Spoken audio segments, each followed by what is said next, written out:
kita semua bahwa rekening bendahara penerimaan menerima transfer anonim sebesar 13.500 yang terdiri dari 2 transaksi yaitu 12 juta dan 1.500.000.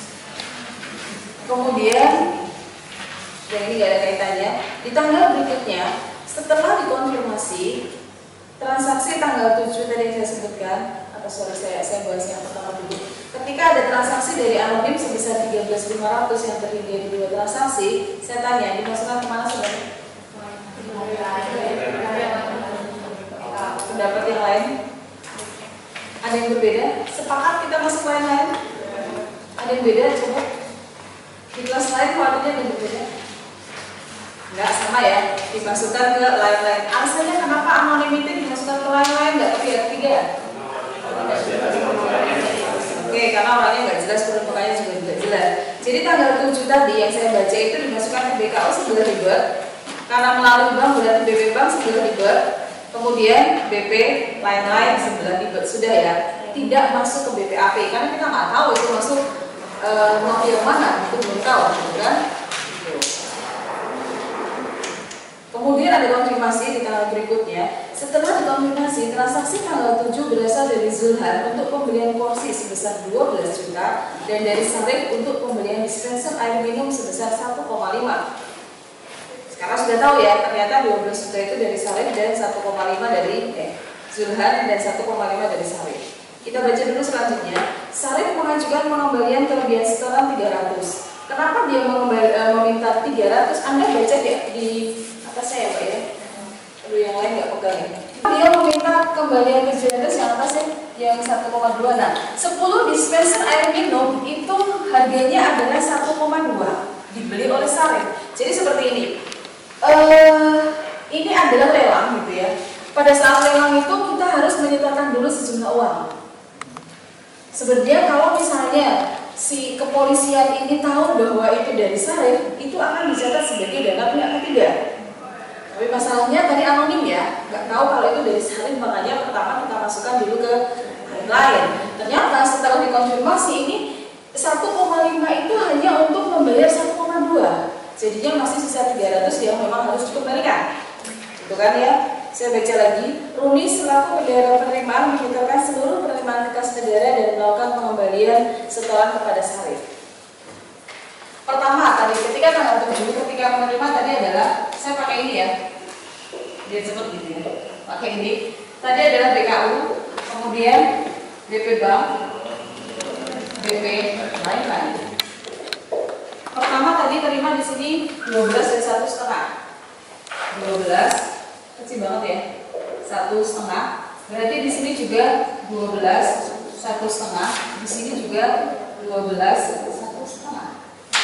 Deal di sini benar. Sepakat kita semua dari berapa kelas ini saudara? Harusnya sih dari 9 dan 16 ya harusnya. 16, 24 harusnya. Tapi mungkin nggak ada semua. Nah ini pertama kita catat seperti ini karena belum jelas. Sampai situ. Setelah dikonfirmasi, transaksi tanggal 7 itu berasal dari Zulhan untuk pembelian kursi. Pembelian kursinya seharga berapa di atas? Memang 12 juta, ya kan? Yang belum baca bisa dibaca di sini. Memang 12 juta. Nah berarti untuk transaksi yang pertama ini kita tinggal memindahkan dari buku lain-lain di sana ke buku apa? Umum. Kenapa umum? Karena ini bukan tuh si lelang. Apa itu sih? Kursi ya? Kursi sama dispenser. Yang 12 juta kursi kan? Kursi. Jadi itu adalah umum. Nah, berarti kita tinggal memindahkan sebagian di sini kemana? Ke BP umum. Karena kita menggunakan single entry,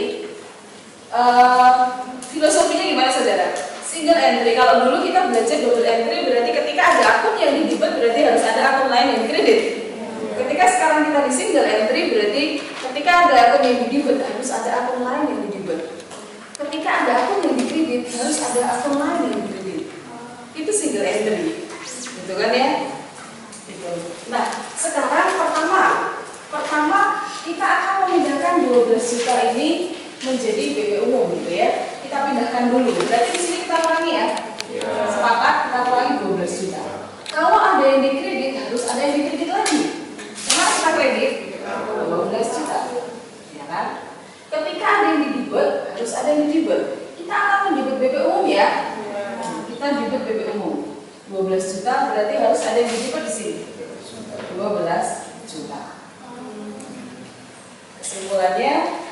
BKU-nya in out, BP lain-lain kredit, BP umum.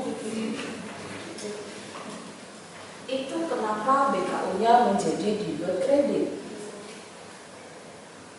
Gampang ya? Gampang ini daripada akuntansi sebenarnya. Ya. Cuma mindset Anda sudah terlanjur double entry itu aja. Ya. Sampai sini. Kita lanjutkan yang kedua. Banknya terpengaruh nggak saudara banknya? Enggak ada perubahan di sana. Sebenarnya kalau ini BP fungsional masih ada satu lagi yang harus kita catat ya, masuk ke BPAP. Tapi karena ini adalah umum jadi sampai ke BP umum saja karena ada targetnya. Berikutnya, Sarif membeli dispenser 1,5 dia store, padahal harganya cuma 1,2. Seperti itu ya, berarti 300 harus kita kembalikan kepada Sarif. Anda mau yang mana dulu? Runi selaku berarti kita selesaikan yang 1,2 dulu. 1,2 akan kita pindahkan dari BP lain-lain ke BP umum. Berarti BP lain-lain harus kita kurangi sebesar 1,2. Berarti di sini harus dikurang 1,2. BP umum sekarang bertambah. Di sini bertambah 1,2, berarti BKU-nya juga harus bertambah 1,2. Kalau ini kita hitung masih ada selisih berapa? Ya, nggak usah dihitung, langsung ada selisih. Salah, di mana? Sini ya, 300. Kemana itu? Kita kembalikan ke pihak ketiga, ke Sarif gitu ya. Untuk dikembalikan berarti kita kurangi di sini kan?